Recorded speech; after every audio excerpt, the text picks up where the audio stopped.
नमस्कार दोस्तों, मातृभूमि खगड़िया में आपका स्वागत। मैं हूं आपके साथ विक्रम कुमार। बिहार में पंचायत चुनाव का बिगुल बज चुका है और इसी सिलसिले में परबत्ता प्रखंड में द्वितीय फेज में चुनाव होना है और चुनाव के लिए नामांकन प्रक्रिया 7 तारीख से आरंभ है और आज 8 तारीख है। 8 तारीख के दिन काफ़ी सारे पंचायत के प्रत्याशी नामांकन करवा रहे हैं। इसी बीच में लगार पंचायत के निवर्तमान मुखिया आरती देवी अपना नामांकन करवाए और नामांकन करवाने के बाद उनके पति मुखिया प्रतिनिधि के तौर पर अपने पंचायत में काम करते हैं मनोज यादव उर्फ मुन्ना मुखिया ठीक मेरे बीच हैं और हम बात करके हम आपको दिखाएंगे आखिरकार वो पंचायत में कितना विकास किए हैं। ठीक अगर देखी जाए तो चुनाव में लोकतंत्र में मीडिया के बिना कहीं ना कहीं लोकतंत्र पूरी अधूरा माना जाता है। ठीक वो काम को मातृभूमि खगड़िया बखूबी करते हुए आपके सामने में दिखाई पड़ रही है। ठीक इसी तरीके से हम हर एक पंचायत जाएंगे और हर एक पंचायत जाकर ग्राउंड रिपोर्टिंग हम दिखाएंगे आखिरकार वहाँ का चुनावी रसाकसी है कैसा। इसी बीच में हमारी मौजूदगी पेट्रोल पंप पर है और यहाँ पर लगार पंचायत के निवर्तमान आरती देवी के पति मुन्ना मुखिया है। आइए हम उनसे आपको मुलाकात करवाते हैं। आखिरकार जो नॉमिनेशन करवाए हैं, नॉमिनेशन के बाद वो जनता का कितना सेवा किए हैं करेंगे और अभी तक फिलहाल देखी जाए 5 साल जनता उसे मैंडेट दिया था और 5 साल में कितना सेवा किए हैं। सबसे पहले मनोज यादव जी, आपका मातृभूमि खगड़िया में आपका स्वागत है। आप अपने पंचायत के लिए 5 साल लड़े हैं, 5 साल आप मुखिया प्रतिनिधि के तौर पर काम किए हैं, तो आप अपने पंचायत में कितना विकास किए? जितने भी वार्ड हैं करीब सब वार्ड में जितने भी सड़क हैं उन पर हमने काम कर दिया है।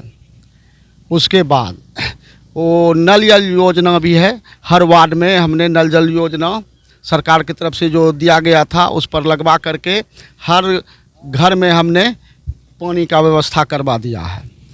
उसके बाद हम कबीर अंत्येष्टि में जो है सरकार की तरफ से 3000 रुपया दिया जाता है।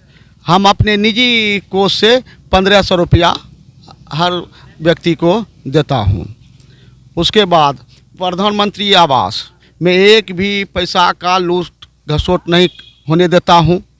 वैसे विपक्षी तो उछालता ही है। कहीं भी जाता हूँ, कई पंचायत हमने भ्रमण किया, कई ऐसा कोई पंचायत नहीं मिला जहाँ पर कि प्रधानमंत्री आवास योजना की जिक्र होता है, बात होता है जनता के बीच में। तो काफ़ी सारे जनता को हमने देखा कि आरोप लगाते हुए कि उसमें लूट खसोट होता है, पैसा लिया जाता है, तब ऐसा कनेक्शन देता है। तो हो न हो कहीं ना कहीं आपका भी पंचायत हम भ्रमण करेंगे, पक्ष और विपक्ष, मेरा काम है दोनों को दिखाना। तो हो न हो कहीं ना कहीं विपक्ष जो होगा वो इस मुद्दे पर जोर देगा कि कमीशन खोरी हुआ है, तो उस पर आप क्या?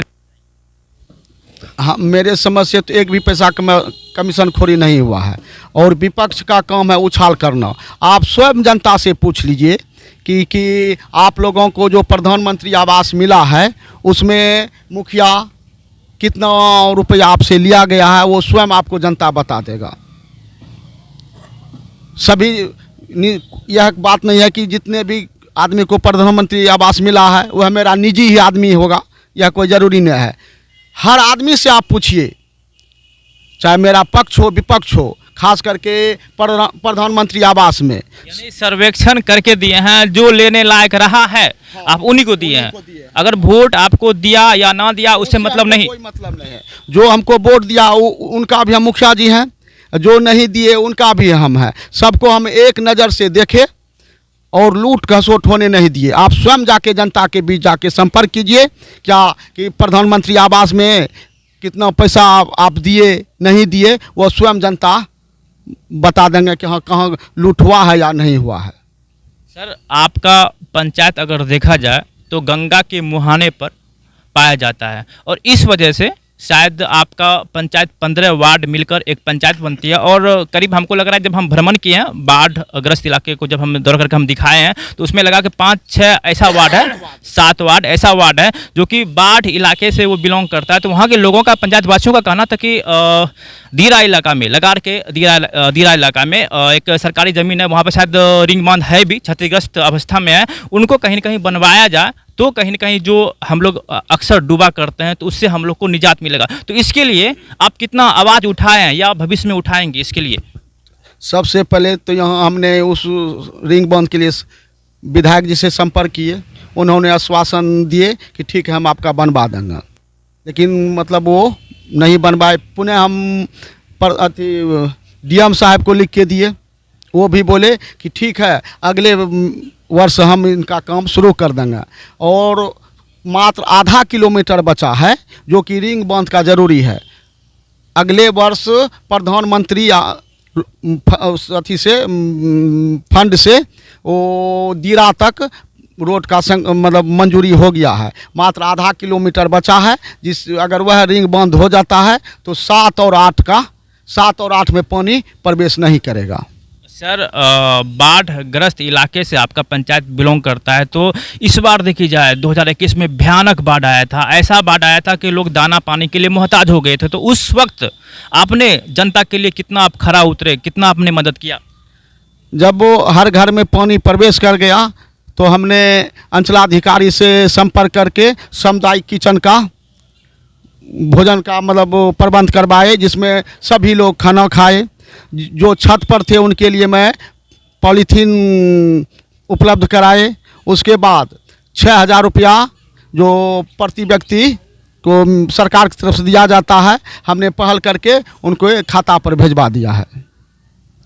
मातृभूमि खगड़िया के माध्यम से आप अपने पंचायतवासी को क्या मैसेज करना चाहिए, क्या संदेश देना चाहेंगे? क्योंकि अगर देखी जाए तो जनता आपको 5 साल के लिए मैंडेट दे चुकी है। आपको जो समाज सेवा करने का जो मौका है 5 साल तक वो दे चुका है, और 5 साल के बाद फिर आप नामांकन करवा रहे हैं कि फिर कहीं ना कहीं आप मुखिया चुनाव में दम भर रहे हैं। तो आप पंचायतवासी को क्या मैसेज करना चाहेंगे ये अगले चुनाव के लिए? मैं पंचायतवासी से यही संदेश दूंगा कि जो करीब करीब हमने काम कर चुका है, जो बचा है वह अगले पंचवर्षीय योजना में मैं सबों का काम पूरा कर दूंगा। ऐसे कौन सा काम एग्जाम्पल के तौर पर बताइए बचा हुआ? जैसे कुछ प्रधानमंत्री आवास है, कुछ सड़क है, यही 2 ठो बचा है करीब करीब हमने।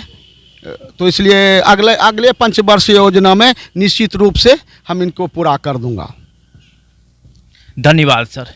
ये थे लगार पंचायत के मुखिया प्रतिनिधि के तौर पर काम करने वाले मुन्ना मुखिया। आपने उनको स्पष्ट सुना। ठीक इसी तरीके से इस चुनावी रसाकसी के बीच में हर एक पंचायत जाकर कहीं ना कहीं चुनावी रसाकसी का जो ग्राउंड रिपोर्टिंग होगा वो हम दिखाने के प्रयास करेंगे।